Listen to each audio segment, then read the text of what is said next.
Mais um Causos de Bateristas aqui no Repercuta Podcast, a quinta edição dos Causos. Série essa que traz 3 histórias curtas sobre 3 bateristas ou percussionistas. E nesse episódio, os problemas de Travis Barker na turnê de reunião da formação clássica do Blink-182, a mudança na gravação de uma música dos Titãs por Charles Gavan, que ensina a todos os bateristas, e o Nathan Foleywill deixando a turnê do Kings of Leon após acidente. Vamos embora. Repercuta! Travis Barker é um dos símbolos da sua geração, um dos bateristas notáveis surgido nos anos 90, um dos integrantes do Blink-182, tendo entrado na banda em 98 e ficado até 2005, que foi quando o grupo decidiu se separar. Depois, em 2009, decidiram se reunir novamente com planos de voltar aos palcos e também a gravar novos álbuns. O Travis, além de baterista, também é produtor, é envolvido com várias outras áreas, como moda, outros gêneros musicais também, a qual ele também é associado, como hip hop, o rap, e também tendo gravações em músicas pop famosas. O Travis também conta com sua biografia, que retrata muito bem, inclusive, um acidente aéreo, que ele é um verdadeiro sobrevivente. Mas após ter gravado o álbum novo, que deu tudo certo, durante os ensaios para essa turnê, ele se machucou e quebrou um dedo da mão. E por conta disso, a banda teve que parar. Até abrindo aspas aqui pra ele disse: na época, eu estava tocando bateria no ensaio ontem e quebrei meu dedo com tanta força que desloquei e rompi os ligamentos. Isso no dia 8 de fevereiro de 2023. A operação foi 20 dias depois, e não só a apresentação no Lollapalooza foi cancelada, mas como outros compromissos também. Essa lesão no dedo do Travis veio apenas um mês antes desse show. Ele postou também nas redes sociais imagens lá da lesão. A lesão do Travis foi um deslocamento e um rompimento dos ligamentos do dedo anelar da mão esquerda durante os ensaios para essa turnê de reunião da formação clássica da banda. Isso me faz até pensar, né? Já pensei várias vezes, assim, eu tenho um certo toque, inclusive, com certas atividades físicas, porque um dedo que você lesiona, você tem 20 dedos, um dedo que você lesiona, ele pode te impedir de tocar, de fazer o que você tanto curte, né? Na época da cirurgia, ele publicou um agradecimento aos fãs, dizendo: obrigado por todo o amor, orações e compreensão esta semana, quando fui para a cirurgia. Foi uma decisão difícil de tomar, mas no final das contas, eu não poderia continuar tocando bateria sem ela. Era inevitável que meu dedo tivesse se deslocado novamente, sem consertar o ligamento rompido cirurgicamente. Muito grato ao Dr. Shin pela operação ter sido um sucesso, para que eu possa continuar fazendo o que amo e ver vocês em turnê em breve. E aí colocou também as fotos da cirurgia, né, do resultado da cirurgia. E esses problemas que eu listei não são os únicos, isso porque desde o acidente de avião que ele sofreu, ele também tem problemas psicológicos para poder viajar de avião. Normalmente faz os trajetos, seja terrestre ou de navio, e ainda tem, é claro, o trauma por conta do acidente aéreo em 2008. Ele até já falou: eu ainda odeio voar, adoro fazer turnês e tocar música, mas infelizmente associo viajar e voar à morte. Eu sou forte e nada pode me impedir de viver a vida. Outro problema que ele teve foi a Covid. Teve um problema na face também, que se chama neuralgia do trigêmeo, que é uma dor crônica que afeta o nervo trigêmeo do rosto. Esse problema no nervo causa fortes dores no rosto, e esse tratamento de canal foi feito para isso, para poder resolver essa situação. Já em setembro de 2023, ele também teve que se ausentar da turnê do Blink por um problema na gestação do seu filho. Foi necessário realizar uma cirurgia fetal para salvar a vida dele. Na época também, enquanto estava no hospital, uma notícia que saiu foi que ele estava treinando bateria, acompanhando os batimentos cardíacos do filho. Isso na época em que o filho estava para nascer. Ele que é casado com a Kourtney Kardashian. E tem até um vídeo disso. Ele levou um pad lá para o hospital, começou a tocar, começou a praticar. E dessa forma algumas datas, mais uma vez, foram adiadas nessa turnê de reunião. E aí no finalzinho também de 2023... começaram alguns boatos de que a banda cancelaria, inclusive, o show do Lollapalooza 2024. O Blink lançou o seu 9º álbum de trabalho, marcando esse retorno com a formação clássica, que conta além do Travis com Tom DeLonge e Marcus Hoppus. O álbum se chama One More Time e vem tendo ótima aceitação, junto a fãs, é claro, e também a crítica especializada. E depois de todos esses problemas, após um show na Inglaterra, o Travis postou mais uma foto e aparentemente ele tinha meio que magoado, meio que machucado aí a cirurgia, né? Mas acabou que, com relação a isso, a turnê continuou normalmente, não foi nenhum problema tão grave, não foi nada que tenha afetado de fato a cirurgia. E nessa turnê sul-americana, que aconteceria em 2023, ficou para 2024 mesmo, sendo inclusive a primeira vez que o Blink vem para cá, para terras sul-americanas, incluindo o Brasil, é claro.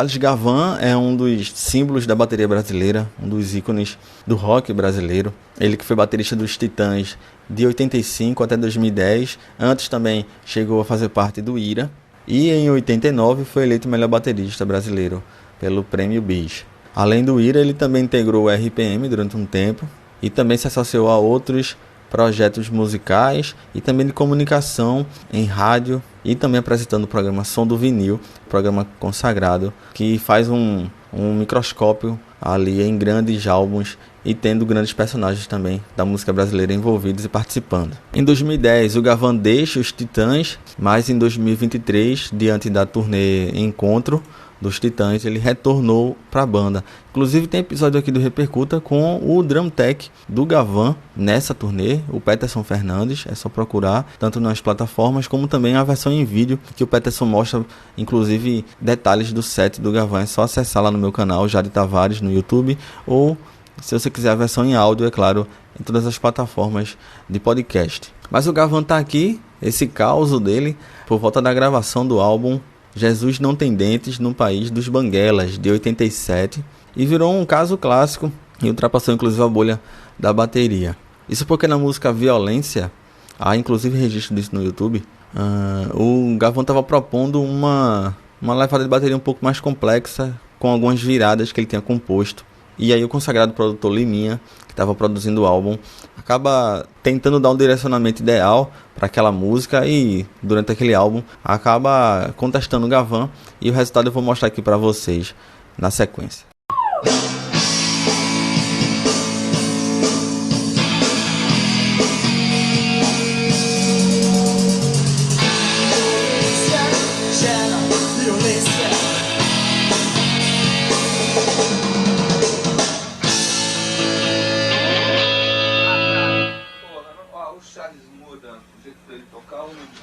Essa música, pô.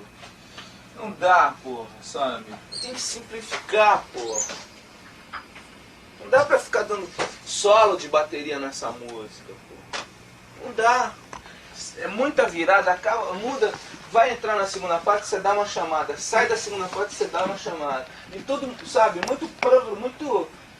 Começa que a afinação da bateria para essa música também já não é a mais adequada, entendeu? Se você ficar mostrando essa afinação o tempo todo, pô, aí é que derruba mesmo, sabe? Tem que simplificar, cara. Isso é uma banda de rock, cara.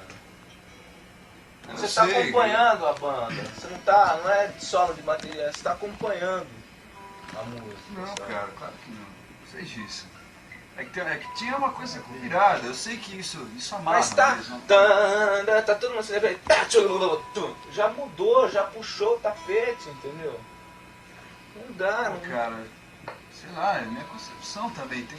Mas tua concepção tá furada. Porra, sabe, tá legal, no verso tá legal, pá, de repente vai mudar de parte e já. Porra, parece o Yes, pô, não sei, sabe? Puta, Deus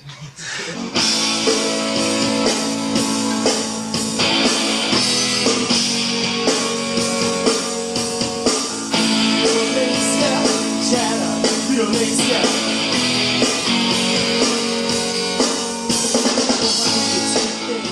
Bubu, a gente te ama.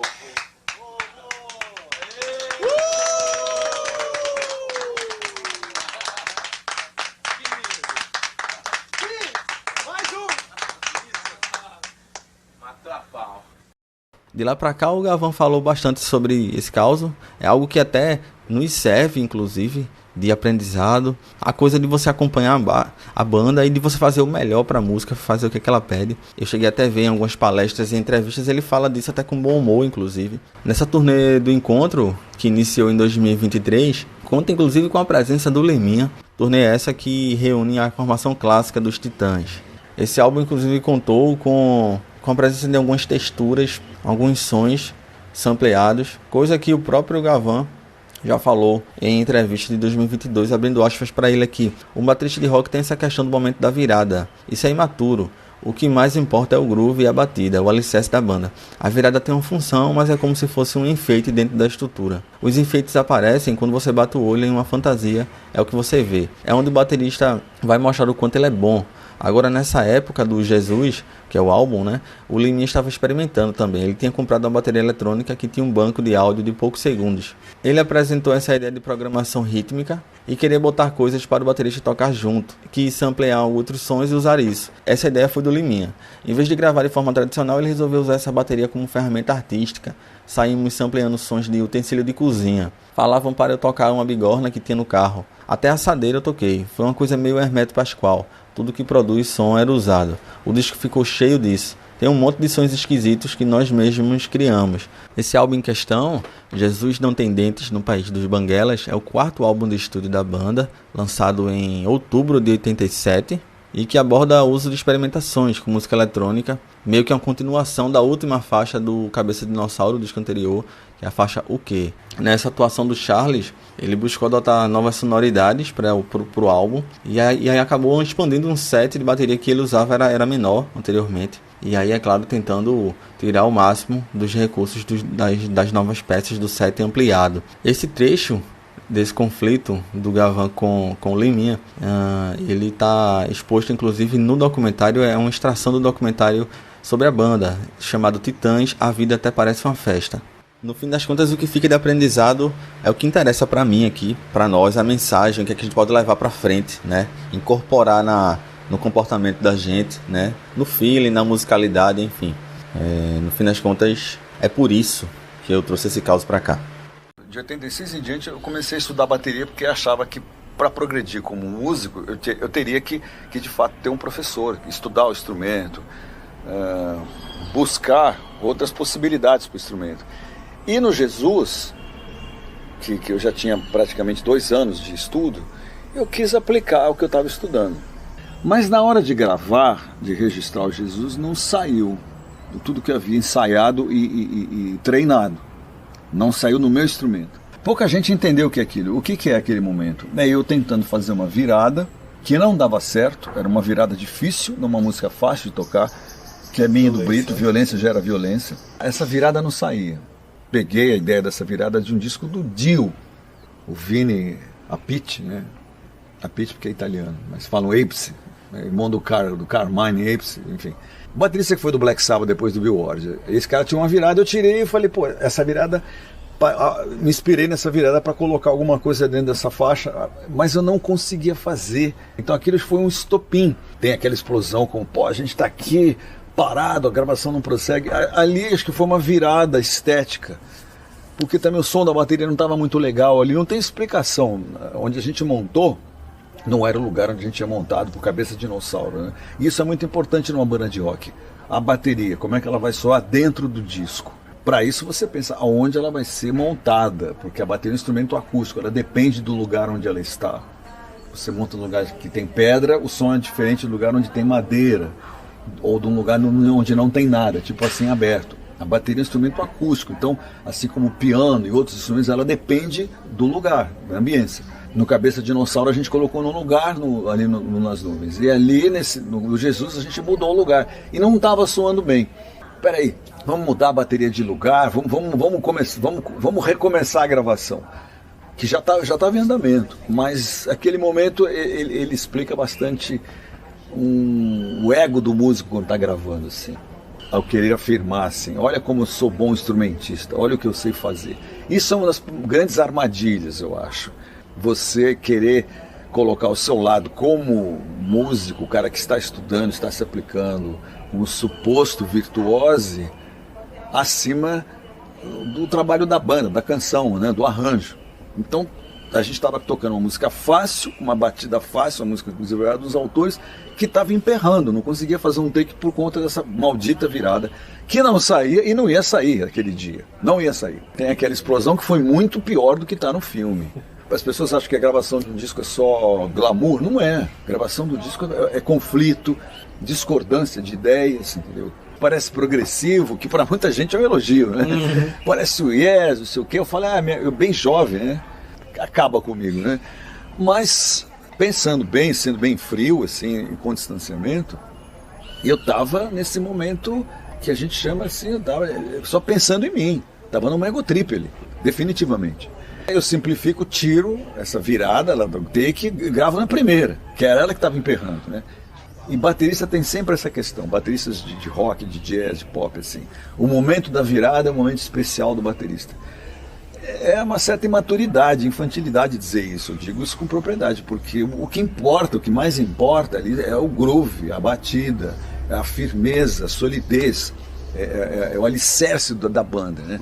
A virada é meio isso, é aquilo que aparece às vezes, a primeira coisa que aparece para quem está ouvindo, daí a importância dela. É onde o baterista, isso é da profissão, é onde o baterista vai mostrar o quanto ele é bom. Isso é perigoso pra caramba, cara. Quando a gente reconfigura no estúdio ali, o Liminha fala, cara, o que tá te atrapalhando é esse monte de coisa para você bater. Você quer bater em tudo, não vai dar. Então agora você vai tocar num set básico.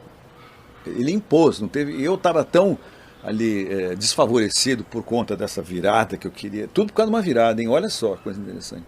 Estava tão desfavorecido politicamente dentro da banda, ninguém me apoiou. Falou, agora você se ferrou, cara, agora se vira aí, né? Que o Liminha, como produtor, falou, não, agora... Ele teve uma leitura interessante, você toca num set básico, tipo Stones. Por isso que ele fala isso no rock and roll, né? Isso não é rock progressivo. Então, você não precisa desse instrumento gigante para tocar esse repertório. Ele estava certo, me coloca no cantinho onde eu gravei o Cabeça de Dinossauro, a bateria foi para lá, muito menor, sem aquele monte de coisa que eu tinha comprado em Nova York, um monte de Octoban, Simmons, coisas assim que de fato eu queria colocar aquilo no som dos Titãs, mas não cabia, ou não estava habilitado tecnicamente para fazer. E aí gravamos, e eu tirei uma cópia de monitor e voltei para São Paulo e fui falar com o meu professor, mostrar para ele, assim, frustrado, assim, Lauro, estou acabado, tudo que eu planejei, tudo que eu ensaiei, não fui capaz de gravar nada, tá uma porcaria isso aqui. Ele falou, vamos ouvir. Aí colocamos a fita, uma cópia de monitor, não está mixado ainda, mas já tinha a base ali gravada, né? Baixo, guitarra, bateria, uma voz guia. Aí meu professor falou, eu tô achando ótimo. Mas, como ótimo? Não tem virada nenhuma, não tem nem... Eu falei, não, mas você está fazendo o que a música precisa que seja feita, sem firulas. Meu professor disse isso. Foi um choque naquele momento, porque eu estava muito inseguro. Eu estava falando, poxa, se no Cabeça de Dinossauro eu conseguir aplicar coisas mais difíceis de bateria, né? Tem uma virada em Estado de Violência que foi escrita com o meu professor. Ele escreveu, eu levei aquilo escrito para o estúdio, e eu ensaiei muito aquela virada. E ela está lá, até hoje, né? Essas viradas não tem no Jesus. Jesus é bem diferente, bem básico, entendeu? Porque a bateria virou uma bateria do Charlie Watts ali.